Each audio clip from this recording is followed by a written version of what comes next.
Wrong number থেকে একটা call আসলো। ফোনের ওই পাশ থেকে একটা ছেলে বলল, হ্যালো। মেয়ে বলল, কে আপনি? ছেলে বলল, আমি। মেয়ে বলল, কাকে ফোন দিয়েছেন? ছেলে বলল, ও সরি, আমি ভুল নাম্বারে কল দিয়ে দিছি। মেয়ে বলল, ওকে ঠিক আছে, আর ফোন দিয়েন না। এই বলে লাইনটা কেটে দিল। পরের দিন ছেলে আবার কল দিয়ে বসলো। মেয়ে, এই ছাগল, তোকে না বলছি আর কোনোদিন ফোন দিবি না, ফোন কাট। ছেলে আবার কল দিয়ে দিল। মেয়ে, এই কুত্তার বাচ্চা, ফোন দিলি কেন, কল কাট। নাইম এভাবে একাধারে 3 মাস বকা শুনলেও সে কখনো মেয়েটাকে কিছুই বলেনি। ছেলে আবার কল দিল। মেয়ে, এই ছাগলের বাচ্চা, তোরে এত বকা দেই তারপরেও ফোন দেশ কেন? আসলে তোর জন্মের ঠিক নাই, তোর মা তোকে কিভাবে জন্ম দিছে, হ্যাঁ, লাইন কাট। ছেলে, এত বড় বকা শুনে না দু চোখে পানি চলে আসলো। তখন বললাম, ম্যাডাম, আমি ইচ্ছা করে 3 মাস আপনার বকা শুনছি, শুধু আপনার কণ্ঠটা শোনার জন্য। এত বড় বকা দিলেন, আজও কিছু বলবো না, শুধু এতটুকুই বলবো যে আপনার কণ্ঠটা না অনেক সুন্দর। এই বলে লাইনটা কেটে দিল। মেয়ে মাদ্রাসায় পড়ে। 3 মাস পরে হঠাৎ মানসিক চাপে পড়ে গেল। মেয়েটি ঠিক মতো ঘুমায় না, খায় না, কারোর সাথে কথা বলে না, মাদ্রাসা যাওয়াও বন্ধ। তার কিছুই ভালো লাগে না। শুধু এটাই ভাবে যে ছেলেটাকে এত বড় বকা দিলাম, একটু প্রতিবাদও করলো না, ছেলেটার কাছে আমাকে ক্ষমা চাইতে হবে। মেয়ে কল দিল, কিন্তু 6 মাস হয়ে গেল, ফোন বন্ধ। ছেলের জন্য তার মা বাবা বিয়ে ঠিক করছে, রাত পোহালেই তার বিয়ে। হঠাৎ বন্ধ সিম চালু করতেই দেখে 5,000-এরও বেশি মিস কল ওই মেয়েটার। 2 মিনিট পরেই মেয়েটির কল আসলো। ছেলে, হ্যালো। মেয়ে কান্না সুরে বলল, তুমি কইছিলে এতদিন? ছেলে, আমি কইছিলাম, তা জেনে আপনার কি প্রয়োজন? মেয়ে, আমি তোমার কাছে ক্ষমা চাই, তুমি আমাকে ক্ষমা করে দাও, আমি তোমাকে ভালোবেসে ফেলেছি। ছেলে, তুমি 3 মাস বকা দিয়ে ভালোবেসেছো, আর আমি প্রথম বকা খেয়ে তোমাকে ভালোবেসেছিলাম।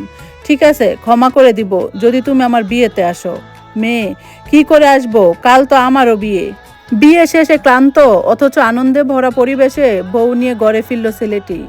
বাসর রাতে সেই মুহূর্তে যখন সবাই ভাবে শুধু হাসি আর লাজুক চাহনিই থাকবে, তখন ছেলেটি অবাক হয়ে দেখলো তার নববধূ অঝরে কাঁদছে।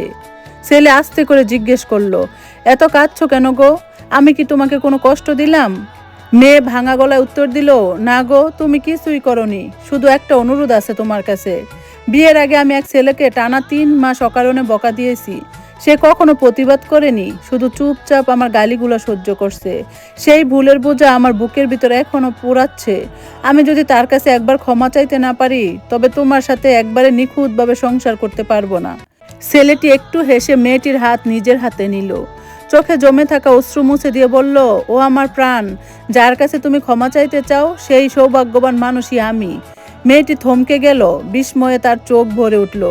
কি, তুমি তুমি সেই ছেলে? ছেলে মাথা নেড়ে বলল, হ্যাঁ, আমি। যেদিন তোমার প্রথম বকা শুনেছিলাম সেদিনই অদ্ভুতভাবে তোমাকে ভালোবেসে ফেলেছি। তারপর প্রতিদিন তোমার কণ্ঠ শোনার জন্যই কল দিতাম।